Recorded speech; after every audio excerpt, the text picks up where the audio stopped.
Dans 2 minutes, il sera 19 h. Vous regardez le journal de la télé publique régionale. Bonsoir à tous. D'abord un coup d'œil sur les principaux titres de l'édition nationale dans une demi-heure. 2 nouveaux journalistes français sont retenus en otage en Syrie. Ils ont été kidnappés en juin dernier. L'info a été rendue publique aujourd'hui par le Premier ministre. La réforme pénale, appelée aussi réforme Taubira, a été présentée ce matin au Conseil des ministres. Le projet porte sur la prévention de la récidive et l'individualisation des peines. À droite, on qualifie cette réforme de laxiste et on demande le retrait du texte. Le journal national est présenté ce soir par Carole Gessler. Dans le 19-20 régional, un dossier sur le secret médical à l'hôpital. Secret bien mal gardé. Si l'on en croit des médecins, ils mettent en cause 2 entreprises privées qui ont accès à des données confidentielles, des données susceptibles d'être revendues. Et puis un autre médecin lyonnais dans l'actualité. Celui-là est né il y a 200 ans et il a largement contribué à l'émergence de la médecine moderne. Vous découvrirez l'histoire de Claude Bernard à l'occasion de la Fête de la Science qui débute aujourd'hui. Mais d'abord, parlons du Pradaxa. C'est le nom d'un médicament, un anticoagulant de nouvelle génération, peut-être au cœur d'un nouveau scandale sanitaire. Les familles de 4 personnes décédées ont décidé de porter plainte contre le laboratoire qui le fabrique.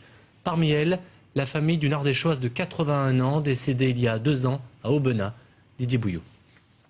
Paulette, une octogénaire ardéchoise, est décédée en 2011. Sa fille a rejoint les familles qui mettent en cause le Pradaxa. La prise de ce médicament aurait, selon elle, provoqué une hémorragie incontrôlable. Nous, on dit que l'hémorragie, on n'a pas pu la stopper parce que le Pradaxa, on n'a pas d'antidote. Et on dit que l'hémorragie, on n'a pas pu la prévenir parce qu'il n'y a pas de surveillance. Le suivi des patients, c'est le premier problème. Le Pradaxa est censé éviter une prise de sang tous les 15 jours, un confort pour les malades. Mais sur ce plan, le médicament a des inconvénients que dénonce une revue médicale depuis 2 ans. Ce qu'ils oublient de dire trop souvent, c'est qu'il faut surveiller l'état des reins. Parce que ces médicaments-là s'accumulent dès que les reins fonctionnent moins bien. Et quand le médicament s'accumule, le risque d'hémorragie augmente fortement. Second problème, le laboratoire allemand qui le commercialise n'a pas créé d'antidote en cas d'hémorragie. Selon l'avocat des victimes, l'agence de sécurité du médicament aurait dû pour cela le retirer du marché. L'agence du médicament a commis une double faute dans le sens où elle l'a mis sur le marché, mais surtout informer des accidents, du problème de cet antidote parfaitement en connaissance de cause, a laissé ce produit sans demander à ce qu'il y ait une remise à plat de l'étude bénéfice-risque.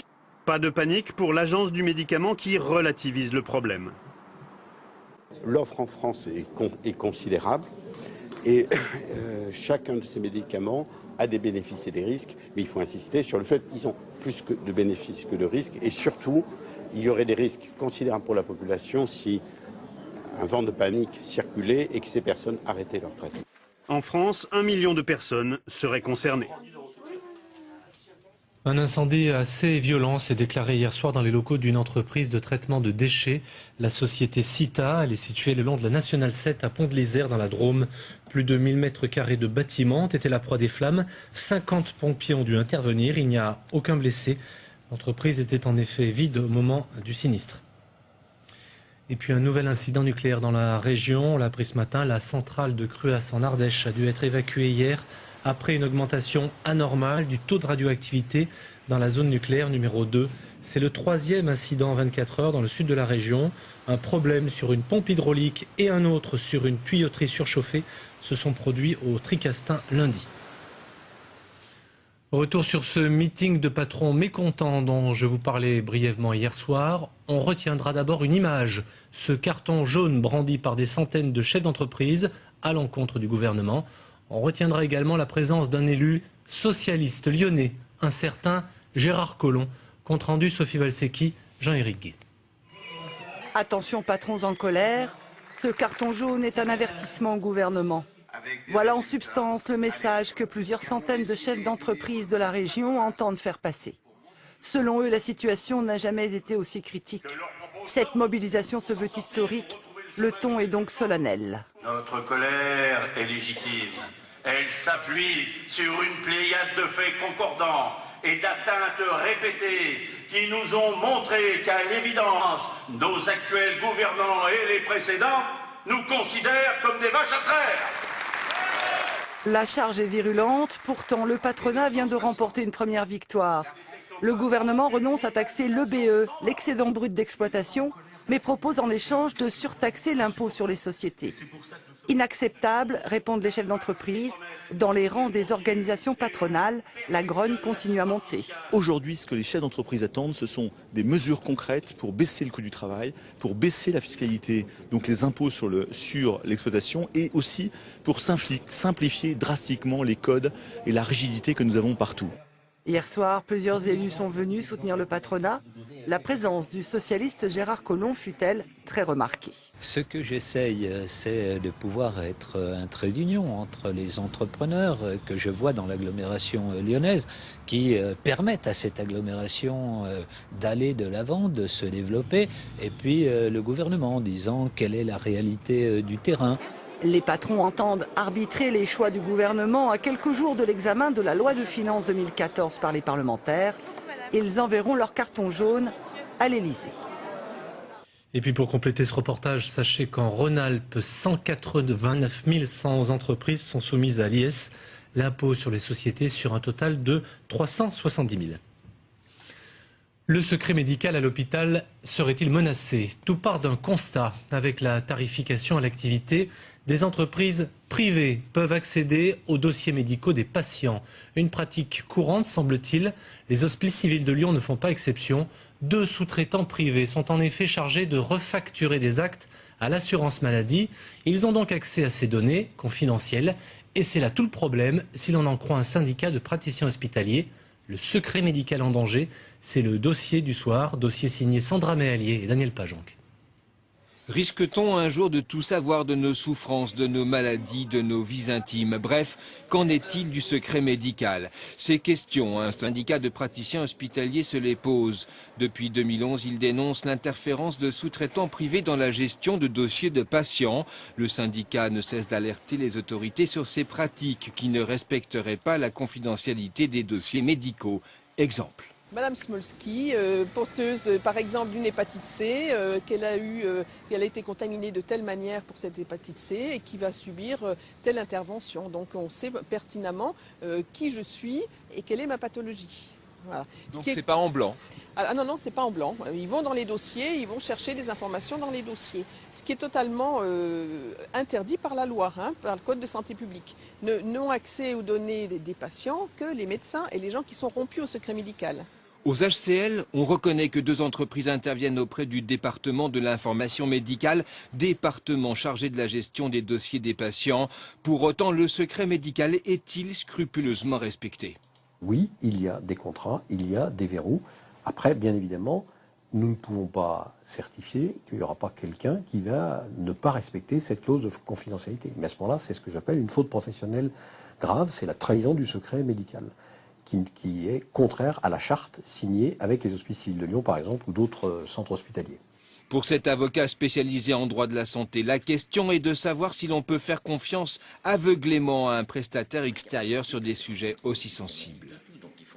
Il y a certainement un contrat entre l'établissement et la société privée qui est correct, faute de quoi ils n'ont pas l'agrément. Mais ensuite, quelle est la pratique qui résulte de cela?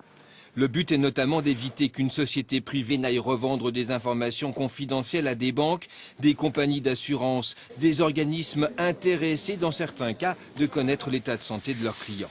Nous porterons plainte, évidemment, devant les juridictions s'il s'avérait que des sociétés ont des pratiques qui ne sont non conformes aux textes en vigueur. Si des structures administratives ont donné une autorisation, eh bien nous ne ferons pas différemment, parce que ce qui compte pour nous, c'est la qualité des soins et la sécurité des personnes, et au-delà de tout ça, le respect de principes essentiels et le secret professionnel, base des relations entre le médecin et le patient, s'impose à tous, quels qu'ils soient. Il n'y a pas de soins sans confidence. C'est ça la base. C'est-à-dire, quand je vois le médecin, je ne dois pas me poser la question. Je suis confident. Donc il n'y a pas de confidence s'il n'y a pas de confiance. Et il n'y a pas de confiance s'il n'y a pas de secret. Donc si on remet ça en cause sur des bases gestion, informatique, extériorisation des services ou quoi que ce soit, c'est tout le système qui s'écroule. Ces dernières années, la mission de facturation des actes par ces prestataires privés a rapporté en moyenne entre 3 et 4 millions d'euros par an aux HCL, soit à peine 0,25% du budget global des hôpitaux lyonnais. Je rajoute que la CNIL vient d'adresser une mise en demeure au centre hospitalier de Saint-Malo pour non-respect de la confidentialité des données de santé. Aujourd'hui à Chamonix, la crème des spécialistes de la neige et des avalanches, des scientifiques venus du monde entier qui participent actuellement à un congrès international sur la question. Au programme, entre autres, visite de l'aiguille du Midi et surtout découverte du paravalanche du glacier de Tacona. C'est le plus grand d'Europe et visiblement, c'est le plus impressionnant. Jérôme Ducrot, Didier Alban. Les spécialistes de la neige et des avalanches sont passés de la théorie à la pratique. Au menu de cette journée à Chamonix, visite de l'aiguille du Midi et du plus grand paravalanche au monde, juste en dessous du glacier du Tacona, là où se produisent les plus grosses avalanches en Europe. Nous avons dimensionné un des plus grands ouvrages de protection au monde. Nous avons développé une méthodologie que nous avons publiée. Elle est connue par la plupart des scientifiques du monde entier. Et aujourd'hui, ils viennent effectivement visiter le système en vrai et ils en sont très contents. Le problème, le glacier, froid en profondeur et tempéré en surface, se casse. Les études de ces scientifiques ont montré que cette zone glaciaire pourrait être tempérée dans le futur, d'où un risque accru d'avalanche.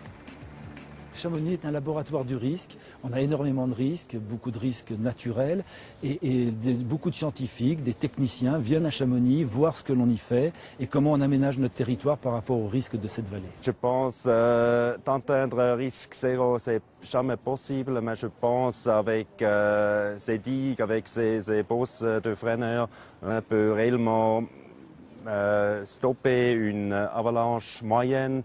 Mais si on a le cas extrême, c'est peut-être pas possible, je pense. Pour le moment, le paravalanche du Tacona a épargné les habitations. Ces scientifiques sont unanimes. En moins de 6 minutes, un jour ou l'autre, une énorme avalanche dévalera ces 3000 mètres de dénivelé. Selon leurs calculs, elle ne brisera pas l'édifice, mais pourrait passer au-dessus. Parlons sport, parlons volley avec la sensation de la première journée de championnat de la Liga. C'est l'élite du volley français. L'ASU Lyon, qui a été promu cette année, est allé battre le champion de France en titre, Tours, sur son terrain. Victoire 3-7-1, une victoire de très bon augure. C'est ce que vous explique Jean-Paul Savard. L'international bulgare Vladimir Nikolov est l'une des nombreuses recrues de l'ASU Lyon cette saison. Mais il y a 8 ans, il fut le grand artisan de la victoire de Tours en Coupe d'Europe et ici, personne ne l'a oublié. En revanche, le public tourangeau tentera probablement d'oublier très vite ce qui a suivi, une victoire indiscutable du promu lyonnais dans la salle du champion tourangeau. C'est la sensation de la première journée du championnat, mais pas forcément une surprise, et pas seulement parce que l'équipe tourangelle était privée de plusieurs joueurs blessés. En retrouvant la Ligue A, l'équipe lyonnaise a cette fois vraiment changé de catégorie. Elle est désormais entraînée par l'Italien Silvano Prandi, alias Il Professore, ex-champion d'Europe et 4 fois champion d'Italie. Il Professore dirige une équipe renforcée à chaque poste par des joueurs d'envergure internationale. La nette victoire lyonnaise face aux champions en titre paraît en annoncer quelques autres. Samedi soir, l'ASU Lyon reçoit Cannes au Petit Palais des Sports de Gerland. En revanche, rentrée nettement moins réussie pour l'Asvel. Villeurbanne a concédé une défaite à domicile hier soir face aux basketteurs de Strasbourg, 82-86. Plutôt flamboyant en attaque, les Verts ont pêché par manque de rigueur en défense. Au commentaire, toujours Jean-Paul Savard. Contre Strasbourg, voici les 2 nouveaux joueurs américains de l'Asvel. Chris Wright est meneur de jeu et Travis Leslie un peu plus haut perché. Des deux, c'est Travis Leslie qui a produit la plus grosse impression. Mais en basket, il ne suffit pas d'impressionner en attaque pour gagner. Et l'Asvel a perdu d'entrée chez elle à l'Astrobal. Il est vrai qu'avec Strasbourg, elle s'attaquait à l'équipe dont l'entraîneur Vincent Collet, ex-Villeurbanne, et le pivot Alexis Aginsa, natif de Saint-Étienne, viennent d'être sacrés champions d'Europe avec la France. L'événement fut fêté avant le match à et par l'Astrobal de Villeurbanne, mais pas par Edwin Jackson. Le meilleur joueur français du dernier championnat de France n'a pas digéré d'avoir été écarté de l'équipe nationale et du sacre continental. Il l'a fait savoir hier sur le parquet, après l'avoir clamé dans la presse. Edwin Jackson fut une fois de plus intenable en attaque et meilleur réalisateur du match avec 29 points. Et pourtant, l'Asvel a perdu sur lancer franc, un match qu'elle aurait gagné avec un peu plus de rigueur défensive. L'entraîneur Pierre Vincent, qui a délaissé les filles de l'équipe de France pour mieux s'occuper des garçons de l'Asvel, n'a pas du tout apprécié. Ce mercredi marque le début de la fête de la science. Dans la région, elle coïncide avec le bicentenaire de la naissance d'un personnage illustre qui a marqué l'histoire de la médecine. Il s'agit de Claude Bernard. Au XIXe siècle, ce médecin lyonnais va révolutionner la discipline, révolutionner le regard porté sur le corps humain. C'est ce que nous racontent Émilie Rousseau et Jean-Éric Gay. Claude Bernard, un enfant du pays, né dans une maison aux pierres dorées, dans les pentes douces du Beaujolais. Des paysages et une enfance qu'il décrit avec poésie. Sur les coteaux où je réside, je suis noyé dans les étendues incommensurables de vignes qui donneraient au pays un aspect très monotone s'il n'était coupé par des vallées ombragées et par de petits ruisseaux qui descendent des montagnes vers la Saône. Claude Bernard, c'était un petit garçon très curieux qui a été rapidement détecté par le prêtre de Saint-Julien, parce qu'il posait beaucoup de questions, il doutait énormément de ce qu'on lui disait, et donc il a décidé de lui apprendre le latin assez rapidement. Donc il n'a pas eu un parcours comme les autres petits garçons du village. Un parcours différent et un parcours brillant. À l'occasion de son bicentenaire et de la fête de la science, une exposition raconte comment ce jeune médecin va s'intéresser à l'intérieur du corps humain. À l'époque, une révolution. Avant lui, on reste surtout sur une vision de l'extérieur, une vision aussi anatomique. Alors qu'avec lui, il nous dit, il a une très belle formule qui apparaît dans ses carnets en 1851. Et si nous étions un globule rouge? Ça veut dire notre regard, il devient miniature. Ça veut dire notre regard, il se déplace et il se place à l'intérieur du corps.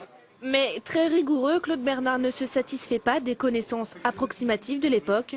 Il invente donc la médecine expérimentale, des préceptes utilisés aujourd'hui encore dans les laboratoires de l'université. Claude Bernard, ce qu'il a amené, c'est une méthode. Donc il a appelé historiquement la méthode Oéric, observation, hypothèse, expérimentation, résultat, interprétation et conclusion.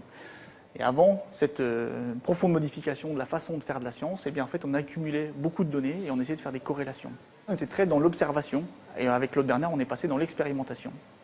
Une méthode moderne, un homme visionnaire qui a largement contribué à repenser le vivant, à repenser la science. Tout de suite la météo, des nuages encore et ensuite un peu de pluie. Et puis à suivre les deux éditions locales. France 3 Grand Lyon zoom ce soir sur le planétarium de Vaux-en-Velin. Il a rouvert ses portes après de gros travaux. Désormais, en plus du dôme, il y a 2000 m² d'espace. Espace, c'est le mot, d'espace ludique. Du son, du bon son sur France 3 Loire. Reportage à suivre sur le leader français du haut-parleur.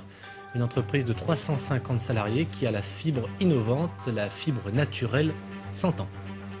À la une de notre page internet, le mouvement de grève demain des contrôleurs aériens. Il devrait entraîner des perturbations dans le trafic. Il est recommandé de se renseigner auprès des compagnies aériennes. Le Soir 3 Rhône-Alpes est diffusé ce soir à 23h20. Demain, Madame Sylvie Bosquero est à midi. Je vous retrouve à 19h. Très bonne soirée à tous.